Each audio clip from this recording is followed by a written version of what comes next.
La Chine justifie ses scandales de concentration en utilisant le discours de la guerre contre le terrorisme. La Chine a adopté et intensifié l'islamophobie, qualifiant la pratique de l'islam extrémiste et de cause première du terrorisme, pour justifier les mesures répressives visant à effacer l'identité musulmane des Ouïghours. Grâce au travail des militants et des groupes de défense des droits de l'homme qui ont attiré l'attention sur la situation déplorable dans la région autonome du Xinjiang, dans le nord-ouest de la Chine, l'attention croissante des médias a ouvert une fenêtre sur les politiques intrusives du gouvernement. Celles-ci comprennent une surveillance de haute technologie et des informateurs du gouvernement dans ce qui ne peut être décrit que comme un État policier. En 2017, de nombreuses enquêtes ont révélé un boom de la construction et une expansion des centres de détention, où l'on estime qu'1 million de musulmans ouïghours sont torturés, contraints de renoncer à leur foi et endoctrinés avec la propagande du parti gouvernemental. Des recherches menées par la fondation Jamestone, basée aux États-Unis, ont révélé que les dépenses consacrées à la construction d'installations liées à la sécurité ont augmenté de 213% entre 2016 et 2017. En outre, une enquête de Reuters datant de novembre 2018 et utilisant l'analyse judiciaire d'images satellites de 39 de ces installations corrobore cette expansion rapide de nouvelles installations de sécurité dans la région du Xinjiang. La raison invoquée par la Chine pour qualifier ces camps de centres de formation ne tient pas, étant donné que les dépenses consacrées à la formation professionnelle dans le Xinjiang en 2017 ont en fait diminué de 7%. En revanche, les dépenses consacrées aux constructions liées à la sécurité ont augmenté de près de 2,9 milliards de dollars. Dans un premier temps, le gouvernement chinois a nié l'existence de ces camps, mais face à la pression internationale croissante et aux preuves de plus en plus nombreuses du contraire, les autorités de la région du Xinjiang ont révisé en 2018 la législation autorisant l'utilisation des centres de formation professionnelle et éducative pour les personnes influencées par l'extrémisme. Les représentants du gouvernement ont décrit les centres de détention comme des installations orientées vers les personnes offrant une formation juridique et éducative, et des centres visant à lutter contre l'extrémisme religieux par la transformation de la pensée. En novembre 2018, le ministre chinois des Affaires étrangères a déclaré aux journalistes ne pas écouter les ragots ou les rumeurs et a défendu les camps, affirmant qu'il était tout à fait conforme à la direction prise par la communauté internationale pour lutter contre le terrorisme. Si nous pouvons nous occuper de la prévention, alors il sera impossible pour le terrorisme de se propager et de s'enraciner. Dans cette déclaration, Wang Yi a utilisé le discours de la guerre contre le terrorisme pour justifier l'existence de camps de concentration détenant jusqu'à 1 million de musulmans. Après le 11 septembre, les États-Unis et d'autres gouvernements occidentaux visés par des attaques militantes ont développé un discours de guerre contre le terrorisme, identifiant l'islam comme une idéologie dangereuse responsable du terrorisme et devant être réformée. Ce discours comprend des termes sans définition unifiée, tels que radicalisation, extrémisme, islam radical et terrorisme, qui sont souvent appliqués de manière subjective par ceux qui détiennent le pouvoir. Ce cadre a été utilisé pour mettre en place et justifier des programmes de lutte contre l'extrémisme viol, qui reposent sur la conviction qu'il existe des indicateurs mesurables et identifiables de radicalisation. Ces indicateurs sont souvent associés aux croyances et aux pratiques islamiques. Ainsi, des communautés musulmanes entières sont considérées sous l'angle de la criminalité et rendues suspectes du simple fait qu'elles pratiquent leur foi. En défendant ces actions, le gouvernement chinois a également pathologisé l'islam, le décrivant comme une maladie mentale et une maladie idéologique, contagieuse dont les gens doivent être guéris. Les membres du public qui ont été choisis pour être rééduqués ont été infectés par une maladie idéologique. Ils ont été infectés par l'extrémisme religieux et l'idéologie terroriste violente, et doivent donc être traités dans un hôpital en tant que patients hospitalisés. L'idéologie extrémiste religieuse est une sorte de médicament empoisonné qui sème la confusion dans l'esprit des gens. Si nous n'éradiquons pas l'extrémisme religieux à la racine, les incidents terroristes violents se développeront et se répandront partout comme une tumeur maligne incurable. Extrait d'un enregistrement audio officiel du Parti communiste. L'utilisation par la Chine de l'expression « extrémisme religieux » s'inscrit dans la logique de la guerre contre le terrorisme, qui considère l'islam et les musulmans comme intrinsèquement suspects et potentiellement violents. Le gouvernement chinois justifie l'adoption d'un autoritarisme à grande échelle en déclarant qu'il vise à supprimer la menace du séparatisme et de l'extrémisme ouïghour.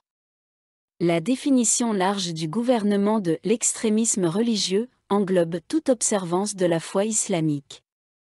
Par exemple, les autorités de la ville de Hami, dans le Xinjiang, ont ordonné aux Ouïghours de se rendre s'ils suivaient des pratiques islamiques problématiques, telles que l'abstinence d'alcool. Lorsque les autorités parlent de guérir les musulmans de cette maladie de l'islam, cela implique une campagne de répression qui aboutit à la criminalisation et à l'élimination de toute expression de l'identité musulmane. Ces efforts comprennent de nombreux arguments concernant l'extrémisme s'appuient sur le concept de radicalisation. Dans un article publié en 2012, Arun Kundnani s'est interrogé sur la construction de ce concept, qui faisait partie du discours sur la guerre contre le terrorisme. Il a été développé par des universitaires occidentaux, souvent au service des décideurs politiques, en réponse à ce qu'ils ont appelé le « nouveau terrorisme » des extrémistes islamiques. Walter Laqueur, considéré comme le « père fondateur des études sur le terrorisme », a décrit ce nouveau terrorisme comme se distinguant des anciennes formes politiques de terrorisme, inspirées par le nationalisme. Le communisme ou le fascisme, parce que la violence fondamentaliste islamique était enracinée dans le fanatisme. La radicalisation, en tant que concept, est née d'une tentative d'étudier le processus qui mène au terrorisme, mais s'est concentrée exclusivement sur les composantes théologiques et/ou culturelles.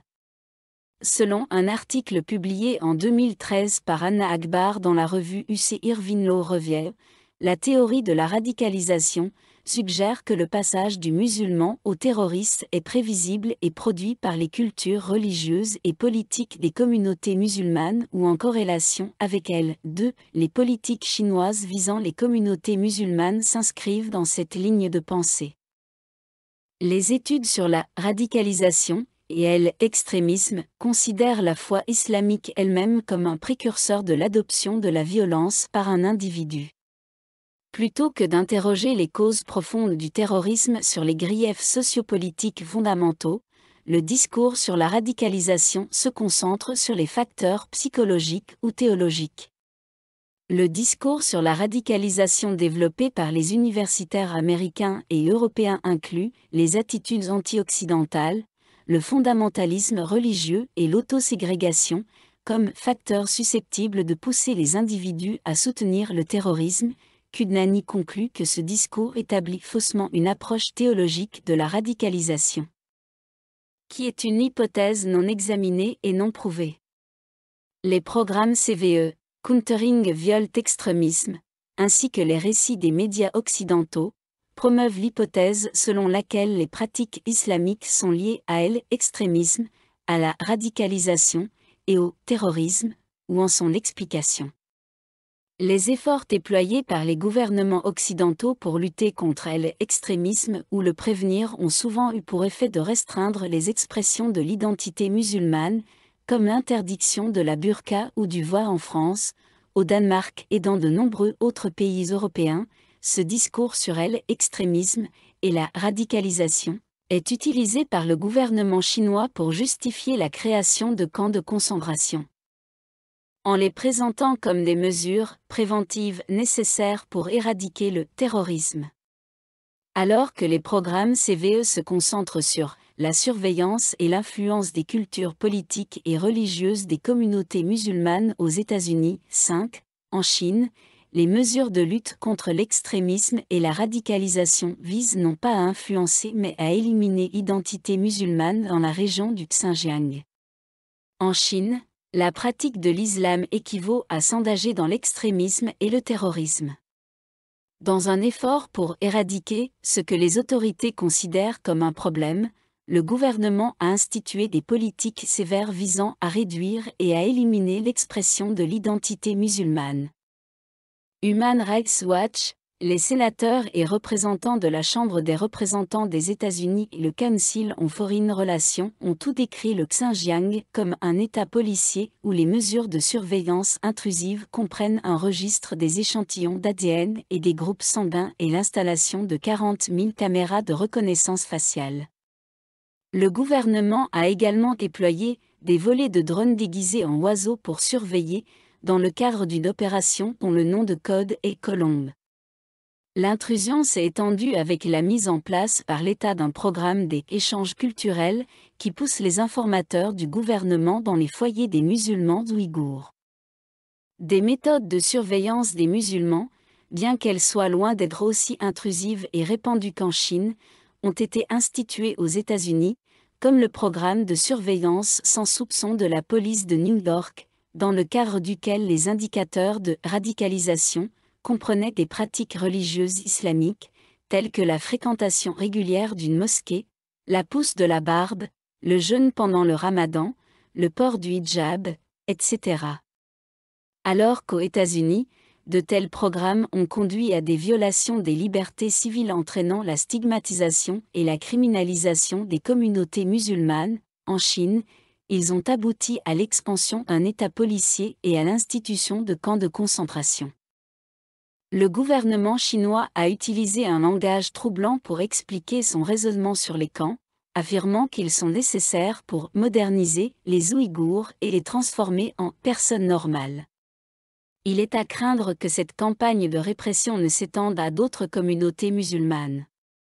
En novembre 2018, The Telegraph a rapporté que les autorités locales de la province de Ningxia, où vit la minorité musulmane Hui de Chine, ont signé un accord de coopération antiterroriste avec les responsables du Xinjiang afin de tirer des enseignements de l'expérience de ces derniers en matière de promotion de la stabilité sociale. Le point de vue de la Chine selon lequel la pratique de l'islam est un précurseur ou la racine du terrorisme et de l'extrémisme s'appuie sur la même ligne de pensée de contre-radicalisation produite dans les cercles universitaires et politiques occidentaux. La Chine a utilisé ce discours islamophobe non fondé et non étayé pour défendre l'établissement de camps de concentration à grande échelle et la mise en place d'un État policier visant les communautés musulmanes ouïghours dans la région du Xinjiang.